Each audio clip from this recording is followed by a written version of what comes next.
Hello friends, good evening. मैं पिंकी सिंह, आपका मेरे यूट्यूब चैनल में बहुत बहुत स्वागत है। आज का जो मेरा टॉपिक है खुद के ऊपर मान लीजिए या हाउसवाइफ, मैं भी एक हाउसवाइफ ही हूँ, तो जो भी टॉपिक है मेरा खुद से ही है, औरतों से ही रिलेटेड है। आज वो लोग वीडियो देखेंगे तो हो सकता है मुझे गाली भी दे कोई फ़र्क नहीं पड़ता है, मुझे जो लगता है मैं कह रही हूँ।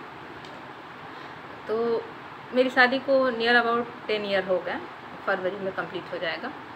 तो मैं ये बताना चाहती हूँ कि मुझे ये लगता है जैसे नई नई शादी करके जो लड़कियाँ आती हैं, आजकल की जो लड़कियाँ हो रही हैं 80%, मैं थोड़ी पुरानी हो चुकी हूँ 10 साल हो गए शादी को इसलिए, और अभी जो आ रही हैं शादी करके, तो उनकी जो थिंकिंग हो रही है, मैंने जहाँ तक अभी तक मैंने जो देखा है उसकी बात मैं कर रही हूँ, तो उनकी जो थिंकिंग हो रही है ये लग रहा है कि अरे यार ज़्यादा से ज़्यादा 2 महीने 6 महीने मैक्सिमम 1 ईयर, बस 1 ईयर तक झेलने कैसे भी सास ससुर को, उसके बाद कौन देखता है यार, अपने हस्बैंड के साथ रहना है।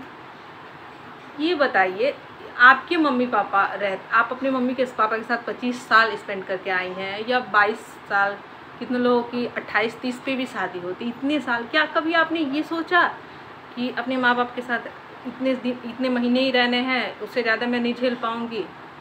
जो भी चीज़ें होती हैं अपने मम्मी पापा को बता देते हैं, जैसे कोई भी दिक्कत कुछ भी हो या गलत लगती हैं चीज़ें तो हम तुरंत बोल देते हैं कि मम्मी ऐसे क्यों कर रही हो, पापा ऐसे क्यों कर रहे हैं, मुझे ये अच्छा नहीं लग रहा है, मुझे यही चाहिए।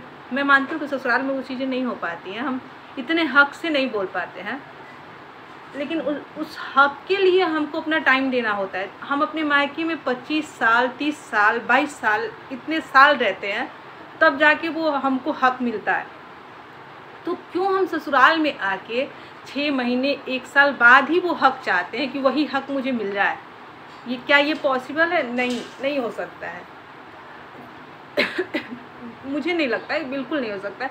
अगर हम सामने वाले से एक्सपेक्ट करते हैं कि वो मुझे मान दे, इज्जत दे, प्यार दे, तो उसके लिए हमको भी कुछ करना पड़ेगा। पहले तो हमें अपना ही टाइम, अपना केयर, अपना लव सब कुछ उसको देना पड़ेगा।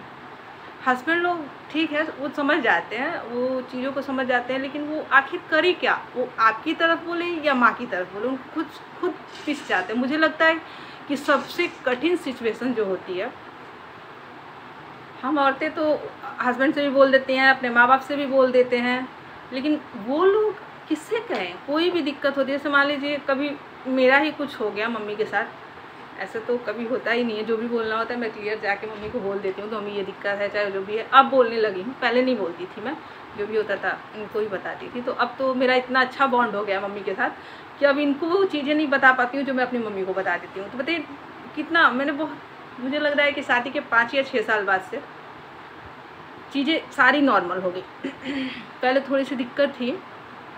दिक्कत क्या थी? मैं मम्मी को नहीं समझ पाती थी, वो मुझे नहीं समझ पाती थी। तो अब जहाँ भी दिक्कत हो, मतलब झगड़ा वगड़ा कुछ नहीं था, ऐसा कुछ नहीं था, लेकिन जो जितना अच्छा बॉन्ड आज के डेट में है, उतना अच्छा बॉन्ड मुझे लगता है किसी के साथ नहीं। जो मेरी मम्मी के साथ बॉन्ड है, एकदम वही बॉन्ड मेरी सासू माँ के साथ हो चुका है। तो उसके लिए तो टाइम देना ही पड़ेगा।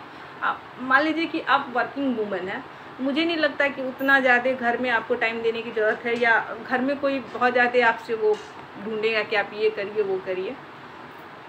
लेकिन जो हाउसवाइफ हैं, अगर वो कुछ नहीं कर रही हैं, अपना पूरा टाइम ही देना है, तो क्यों ना अपने घर को अच्छे से अपना टाइम दें, ईमानदारी से दें, ये सोच के ना दें कि अरे यार 6 महीने तक कैसे भी झेल रहे हैं, उसके बाद चलो यहाँ से जाना है। जो भी है, कितने लोगों की शादी होती है कि उनके हस्बैंड जॉब में है या अदर जगह रह रहे हैं, ठीक है हम जा सकते हैं, हस्बैंड के साथ जाने में कोई दिक्कत नहीं है, तो क्यों अपनी माँ को लेके नहीं जा सकते हैं? सास भी तो माँ के बराबर होती है, उसने भी तो उसी के बेटे से हमने शादी की है। तो यही सारी चीज़ें हैं, बहुत सी दिक्कतें आ रही हैं आजकल। मैंने बहुत सारी मैरिज को, एक मेरे रिलेशन में है तो उनका भी रिश्ता सही नहीं चल रहा है, लेकिन मुझे लगता है कि 80% गलती हम लोगों की होती है, चीज़ों को समझते ही नहीं हैं और सोचते हैं कि सारी चीज़ें हमारे हिसाब से होती है। पॉसिबल नहीं है। जो माँ अपने बच्चे को 20-25 साल से अच्छी परवरिश दे रही है, अच्छे संस्कार दे रही है, अच्छे से रख रही है। और आप सोच रहे हैं आप लोग कि मैं शादी करके आऊँ 1 साल 1.5 साल बाद वो सारी बातें मेरी ही सुने, ये सही नहीं है, ये बिल्कुल भी सही नहीं है। लड़कियां जो वीडियो देखेंगी उनको हो सकता है कितने लोगों को बुरा लगे, लेकिन एक बार आप लोग देखिए, अपने घर में अच्छे से रह के अपनी सासू माँ के साथ अच्छा बॉन्ड बना के देखिए, बहुत अच्छा लगता है। कुछ चीज़ें ऐसी होती है कि हस्बैंड को नहीं बता पाते और सास को बताते हैं, और जब उसके बारे में हम सोचते हैं तो इतनी अच्छी फीलिंग आती है कि यार कितना अच्छा बॉन्ड मैंने बना लिया है। मतलब पहले ऐसा लगता था कि ये चीज़ मम्मी से छुपानी है, ये चीज़ मैं नहीं उनको बता सकती हूँ, लेकिन अब ऐसा लगता है कि नहीं, चलो इनको बताने से क्या मतलब है, मम्मी को बताती हूँ। अगर कुछ दिक्कत है तो कुछ ऐसी चीज़ें होती हैं कि ये नहीं मम्मी को बताते, मैं जाके बता देती हूँ और बोलती हूँ कि मम्मी इनको बताना नहीं। तो वो कभी कभी वो मेरे पे इतना ज़्यादा बिलीव करती हैं कि उनको लगता है कि हाँ ये छुपा सकता है तो पिंकी नहीं छुपा सकती है।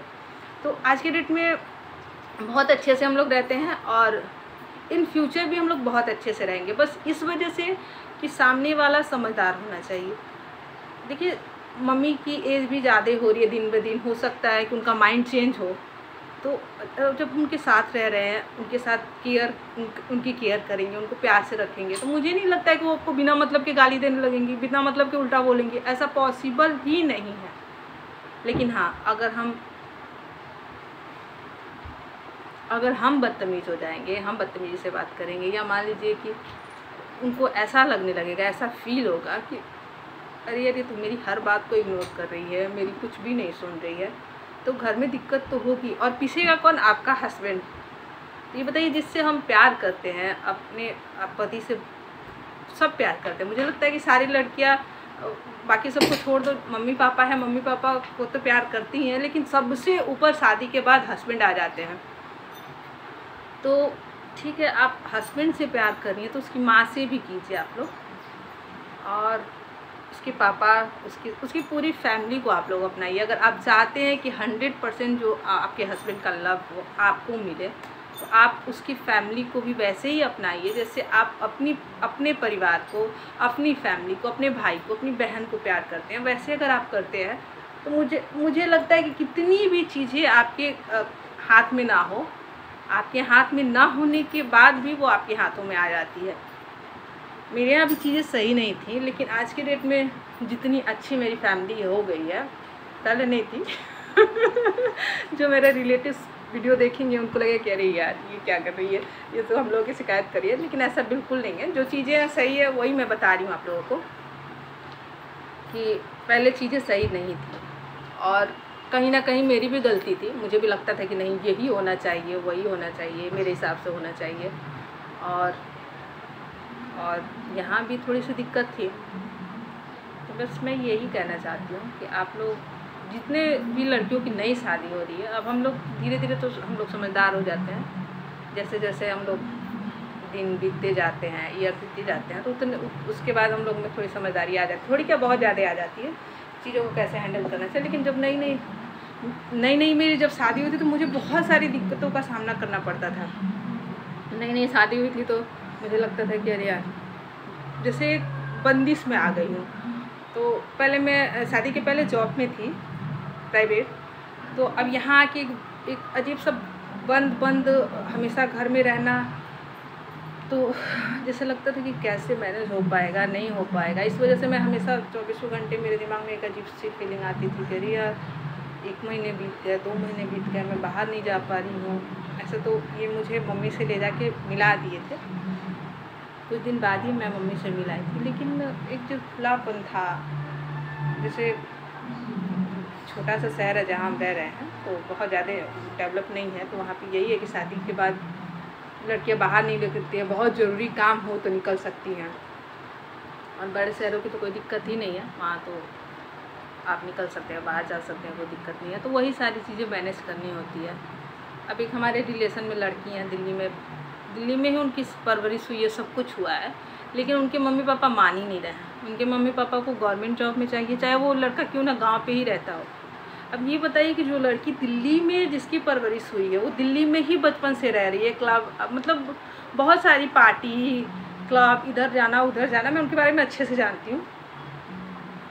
तो सब कुछ अटेंड करती हैं वो। और उनकी शादी आप गांव में करा दीजिए, गांव में करा दीजिए। मान लीजिए हस्बैंड सरकारी नेवी में है, सर नेवी में है, तो उनकी शादी फिक्स कर रहे हैं। तो मेरे हस्बैंड से बात हुई थी, वही मुझे बता रहे थे कल कि ऐसी ऐसी बात है पिंकी, उसकी शादी फिक्स हो गई है। तो मैंने पूछा तो बोले कि हाँ गांव में ये हो रही है। तो मैंने कहा कि हस्बैंड की पोस्टिंग क्या है? तो बोले कि हस्बैंड की पोस्टिंग कहीं भी हो वो 2-3 साल तक नहीं लेके जाएगा। तो अब ये बताइए कि जो लड़की बचपन से लेके अभी तक 25 ईयर तक दिल्ली में रही है और उसकी शादी आप गांव में करा देंगे, उसकी शादी आप गांव में करा देंगे, तो क्या उसको एडजस्ट करने में दिक्कत नहीं होगी? वो चीज़ों को समझ पाएगी? वो बिल्कुल नहीं समझ पाएगी कि यहाँ पे लोग कैसे रह रहे हैं, किस हिसाब से रह रहे हैं। और यहाँ तक कि उनका जो उनके बस जॉब पे ही शादी हो रही है और कुछ भी नहीं है उनके यहाँ। ये भी नहीं कि मकान भी बहुत अच्छा है, ऐसा कुछ नहीं। हम लोग जानते हैं जहाँ पे शादी फिक्स हुई है। मैंने कहा भी कि देखिए आप अपने लड़के के हिसाब से शादी की, तो बोले नहीं गवर्नमेंट जॉब की बात ही अलग है, गवर्नमेंट में है लड़का तो कोई दिक्कत नहीं है, होगा 2-3 साल दिक्कत होगा, उसके बाद तो ये लेके चला ही जाएगा। तो देखिए जब माँ बाप की ये सोच है, माँ बाप की जब ये सोच कि 2 साल बाद या 3 साल बाद लड़का लेके चला जाएगा, मतलब अपने माँ बाप को छोड़ देगा, ये बताइए जब माँ बाप की ऐसी सोचे तो लड़कियाँ सोच रही है तो क्या गलत है? तो माँ बाप को ऐसा नहीं ये बोलना चाहिए कि हाँ बेटा कुछ दिन रहना, और फिर मम्मी पापा को भी बोलना कि मम्मी पापा आप लोग भी मेरे साथ चलिए। हाँ हो सकता है गांव पे कुछ चीज़ें हो सकता है कि उनके फादर इन लॉ खेती वगैरह करते हो, जो भी करते हो तो ठीक है ना, खेती के टाइम में आप आ जाइए या ज़मीन को कहीं दे दीजिए, पूरी ज़िंदगी तो वो काम करेंगे नहीं। तो ये बताइए। और सबसे बड़ी दिक्कत की जो लड़की बचपन से ही वहाँ रह रही है, दिल्ली में रह रही है, तो वो गांव पे अचानक से आएगी तो उनको दिक्कत होगी, चीज़ें एडजस्ट करने में, सारी चीज़ों में दिक्कत होगी। बोल रहे कि नहीं मेरी लड़की बोल रही है कि हम कर लेंगे, ठीक है कर लेंगे, चलिए अच्छी बात है, लेकिन 1 महीने 1.5 महीने तब आप गांव पे भेज के देख लीजिए, अपने गांव पे भेज दीजिए दादी माँ के साथ कि 1 महीने तुम जाओ, टाइम स्पेंड करके आओ, देखो क्या लाइफ होती है, उस हिसाब से उसके बाद मैं तुम्हारी शादी कराता हूँ। तब देखिए क्या वो एडजस्ट कर पाती है। अगर करती है तो हाँ ठीक है तब कर दीजिए। और वो लड़की अगर आके यहाँ पे फिर बोलेगी कि मुझे ये प्रॉब्लम हो रही है, वो प्रॉब्लम हो रही है, माँ बाप अगर सपोर्ट कर पाते हैं तो ठीक है, नहीं तो अपनी जिद पे अड़ेगी तो वही नौबत आएगी। आजकल पहले ऐसा कुछ नहीं होता था, लेकिन आजकल शादी बहुत ज़्यादा टूट रही है। अगर टूट भी नहीं रहे तो क्या शादी के बाद लड़की आके मायके में साल भर 2 साल 1.5 साल तब तक रह रही हैं जब तक कि हस्बैंड मजबूर ना हो जाए कि मैं तुमको अपने साथ रखूँगा, अपने साथ लेके जाऊँगा, तब तक वो जिद पे अड़ी रह रही है। तो ये सही नहीं है।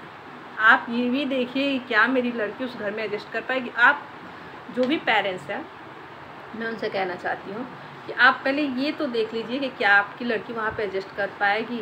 एक गलत शादी करा के आप अपनी फैमिली भी ख़राब कर रहे हैं और जिसके घर में वो लड़की जा रही है उसकी भी फैमिली ख़राब हो रही है। तो प्लीज़ ऐसा मत कीजिए आप लोग। और रिक्वेस्ट है, मैं ऐसे ही रिक्वेस्ट कर रही हूँ, सजेशन आप लोगों को अच्छा लगे तो आप लोग देखिए वीडियो। मैंने पता नहीं क्यों आज सुबह से ऐसे मेरे दिमाग में चल रहा था, बहुत सारी चीज़ें हो गई और हम लोग बात कर रहे थे, मम्मी भी बता रही थी 1-2 चीज़ें, तो मुझे लगा और मैं बता रही हूँ कि इतने दिन मेरी शादी को हो गए, मुझे जो एक्सपीरियंस उसके हिसाब से मैं बता रही हूँ कि 80 नहीं 95% गलतियाँ शादी के बाद घर टूटने में लड़कियों की होती है। सास बहुत लोग बोलते हैं कि नहीं सास की होती है। अच्छा ये बताइए कि अगर आप शादी के बाद आती हैं, मैं मानती हूँ बहुत सारी चीज़ें हमको नहीं मिलती है, हम आते हैं शादी के बाद तो ऐसे ट्रीट किया जाता है, ऐसे लगता है ना कि हम लोग कहीं से अजीब तरीके से ट्रीट किया जाता है। बहुत घरों में नहीं होता है, बहुत घरों में तो बहुत ज़्यादा सपोर्टिव सास मिलती है। मैंने खुद देखा है कि मेरी एक दोस्त आती थी, मेरे साथ कोचिंग करती थी, सुपर टेट की वैकेंसी आने वाली थी तो मैं क्लासेस ज्वाइन की थी। मेरी सासू माँ बोली कि कर लो, अगर आता है तो ठीक है। तो मैंने किया था। तो वो लड़की बताती थी कि मैं सो के 10 बजे हम लोग उसको क्लास आ जाता होता था और वो सो के उठती थी 8 बजे और उसके सासू बोलते जाओ जाओ ब्रश कर लो, ब्रश करके ब्रेकफास्ट मैंने बना दिया तुम करके और तुम कोचिंग चली जा, तुम आना तो रात का खाना बना लेना।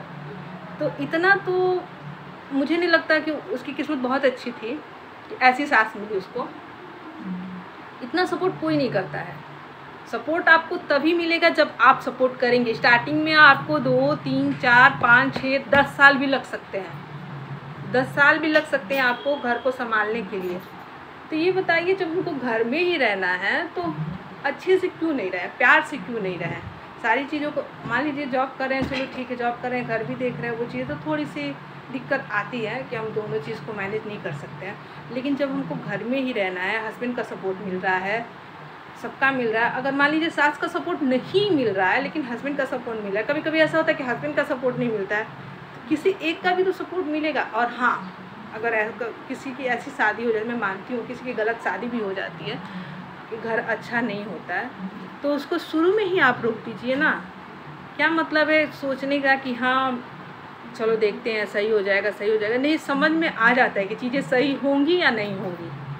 तो अगर आपको नहीं समझ में आ रहा है तब दिक्कत है। दिक्कत ये है कि आपको बाद में बहुत ज़्यादा दिक्कत फेस करनी पड़ेगी। जो भी चीज़ें हैं शुरू में ही उसको रोक दीजिए, और नहीं तो आप अगर मैनेज कर सकती हैं तो कीजिए।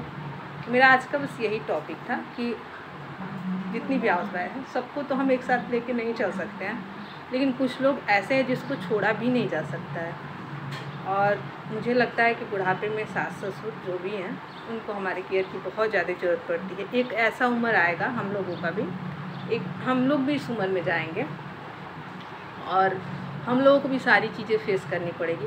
तो कम से कम हम ऐसा करें कि हम लोग जब बूढ़े हों तो ये सोचें कि हाँ मैंने अपनी सास को इतना किया, भले मुझे ना मिले वो प्यार, लेकिन मैंने ये किया है तो मुझे अंदर खुशी हो, गिल्ट ना हो कि अरे यार मैंने वो चीज़ें नहीं की, मुझे करनी चाहिए थी।